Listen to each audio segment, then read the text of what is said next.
As the 2006 regular season was coming to a close, the National League Central Division standings were all but decided. 18 years ago today, on September 20th, the St. Louis Cardinals were leading the division with an 80-69 record, having a commanding 7-game lead over the second-place Cincinnati Reds and an 8.5-game lead over the third-place Houston Astros. With 13 games left to play, it certainly appeared as if this was all wrapped up. The Reds kept it close, being tied for first place as late as August 24th, but a rough stretch by Cincinnati, followed by a good September by St. Louis, allowed the Cardinals to pull ahead for good. Their magic number to clinch the division was down to 6, and given how impossible it is to make up so many games with only 13 left to play, it was a matter of when the Cardinals would clinch the division, not if. That was, until the Houston Astros staged what would have been the greatest late-season comeback in the history of Major League Baseball. Interestingly enough, the Cincinnati Reds become irrelevant from here on out. They only had 11 games left to play starting on September 20th, and finished the year going 6-5, eventually falling out of the race. The Houston Astros, on the other hand, were a completely different story. The previous day on September 19th, they, ironically, lost to the Reds by a score of 5-4. That loss pushed them 6 games under 500 with a 72-78 record, and 8.5 games out of first place. Following that game, did one newspaper state they were virtually out of a playoff chase, which makes total sense, since they would have to make up 8.5 games with about a dozen left. Well, on September 20th, Houston blew out Cincinnati, while St. Louis lost 1-0 to the Milwaukee Brewers. Following that game, the Cardinals traveled to Houston to face the Astros in a 4-game series. With a chance to clinch the division here, the Cardinals imploded. In the first game of the series, they blew an 8th-inning lead to lose by 1 run. In the next game, St. Louis held the 5-2 lead heading to the 8th before the bullpen blew it, allowing 4 runs in the final 2 frames. In the third game, the score was tied heading to the bottom of the 9th before an Astros rally was capped by a walk-off 3-run home run from Luke Scott. In the fourth and final game, the score was tied once again heading to the bottom of the 7th before a 4-run inning gave the Astros the lead and the eventual win. All 4 games were the Cardinals either tied or winning heading to the 7th, and all 4 times did the bullpen blow it. Now's a good time to mention that their closer, Jason Isringhausen, suffered a season-ending injury just a few days prior to the Astros series, and the replacement relievers clearly were not the solution. On the losses, manager Tony La Russa said, "What we did great was we had 4 very tough losses, and every night we came out and played. I give our club a lot of credit for that, and I have terrific respect, because that's hard to do." That's certainly one way to look at things. Anyway, once the sweep concluded, Houston emerged with a 5-game winning streak, coupled with a St. Louis 5-game losing streak. The Astros were now down only 3.5 games in the standings, with 7 to play. Here's a picture of the standings, where despite a losing record, Houston was right back in it.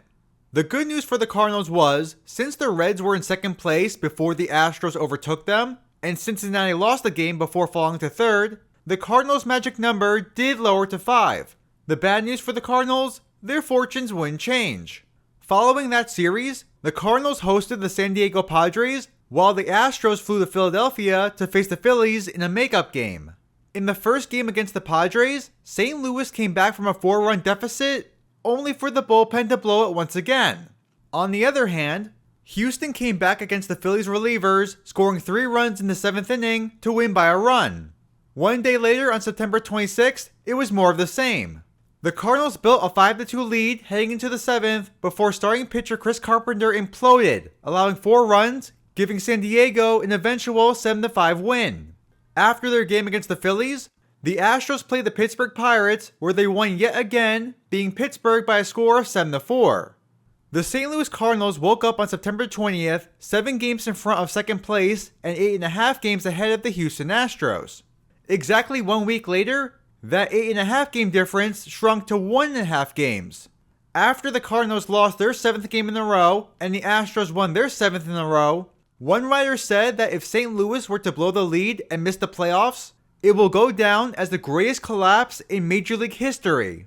Before continuing, I know at least a few people are going to ask whether the Astros or Cardinals could have won the wild card, and to put it simply, while both teams technically weren't eliminated from it, they were too far away. It was division or bust.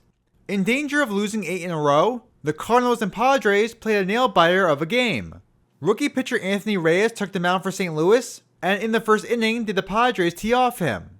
A leadoff walk led to an RBI single by Mike Piazza for the early 1-0 lead. In the bottom of the fourth, Scott Rowland hit a 2-out RBI single of his own to tie the game at 1. The game remained tied at 1 heading to the top of the 8th. San Diego put 2 on with 1 out before an unusual play occurred. Mike Cameron ripped a liner right to Scott Rowland for the out. He threw a second for the double play, but the throw went wild into right field and both runners advanced 1 base. After that error, reliever Braden Looper was taken out and in to pitch was Tyler Johnson. During this losing streak, Johnson had not 1, but 2 losses and yet had the opportunity here to get out of the jam. On a 2-strike pitch, Johnson threw it wild and it got away from catcher Yadier Molina, allowing Khalil Green to score. Molina didn't know where the ball was initially, so the runner on second, Adrian Gonzalez, attempted to score as well, but Molina recovered the ball and was able to throw to the plate to get Gonzalez out to end the inning. One of the finest defensive plays of Molina's career, but the Cardinals bullpen was on the verge of blowing the game for the umpteenth time. However, in the bottom of the 8th, St. Louis rallied, putting 2 runners on base for Albert Pujols. Batting 101 up the middle. Albert out to deep left. Oh yeah, number 47 in the Big Mac land. Pujols hit over 700 home runs during his long 22-year career, and this one might be the most clutch he ever hit during the regular season. Down the run with 2 outs in the 8th, trying to avoid the biggest collapse in sports history, he delivered, and the Cardinals put an end to the losing streak. It's a moment that would live on in St. Louis Cardinals history, if not for the fact that not only did the Astros win on that same day, the Cardinals lost the next day, and Houston just kept winning. After that victory against the Padres, the Cardinals hosted the Milwaukee Brewers on September 28th and lost 9-4. On the same day, the Astros finished their sweep of the Pirates, winning their 9th game in a row and cutting the division lead to only half a game. An 8.5 game lead nearly evaporated in the span of 8 days. Tony La Russa called the diminished lead painful, while Houston manager Phil Gardner was more meek on the situation, stating, "We've shown a little bit of grit and determination here to jump right back in the race." Let's look at everything that just happened. The St. Louis Cardinals were leading the National League Central Division for basically all of the season. Their biggest lead for first place came on the morning of September 20th when they were leading 7 games ahead of the Cincinnati Reds and 8.5 games of the third place Houston Astros with 13 games left to play. St. Louis proceeds to then lose 7 in a row and 8 of 9, while Houston won 9 in a row to cut the deficit from 8.5 games to just half a game. Blowing a lead that big in September is extremely rare and monumental. It's only happened a handful of times throughout baseball history. But blowing a lead that big in that little time?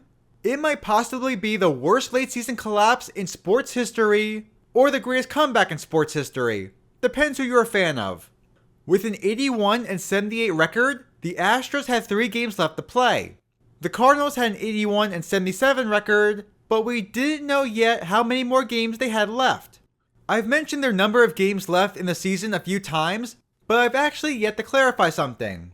A few days prior to the losing streak, the Cardinals had a game rained out against the San Francisco Giants.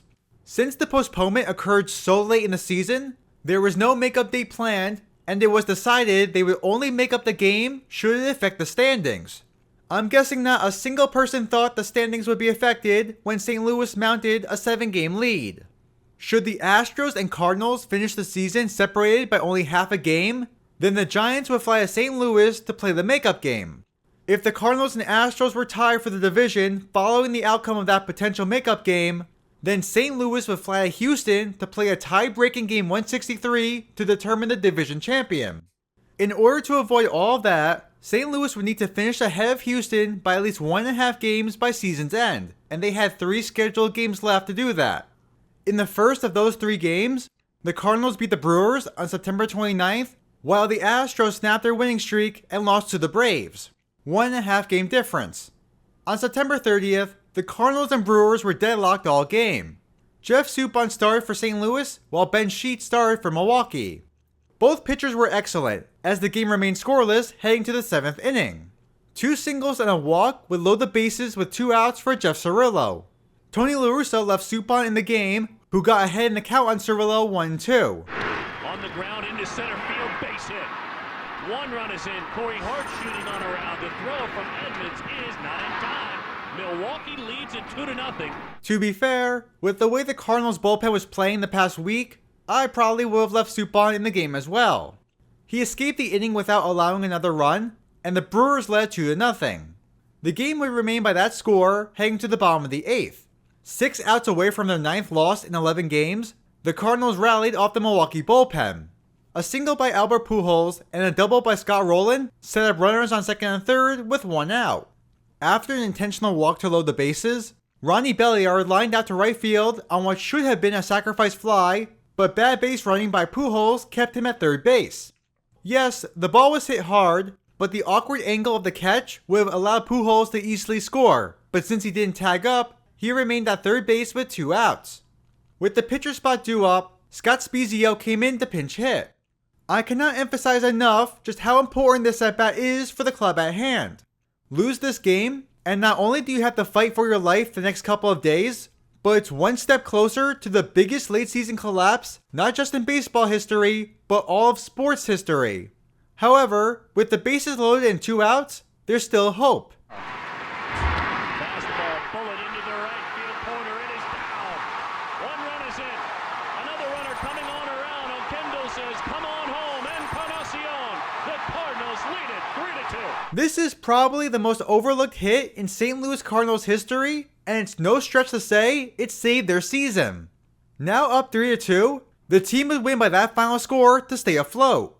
It would prove to be enormous later that same day, as a few hours later, the Houston Astros wound up also winning, defeating the Braves, keeping the difference in the standings at 1.5 games.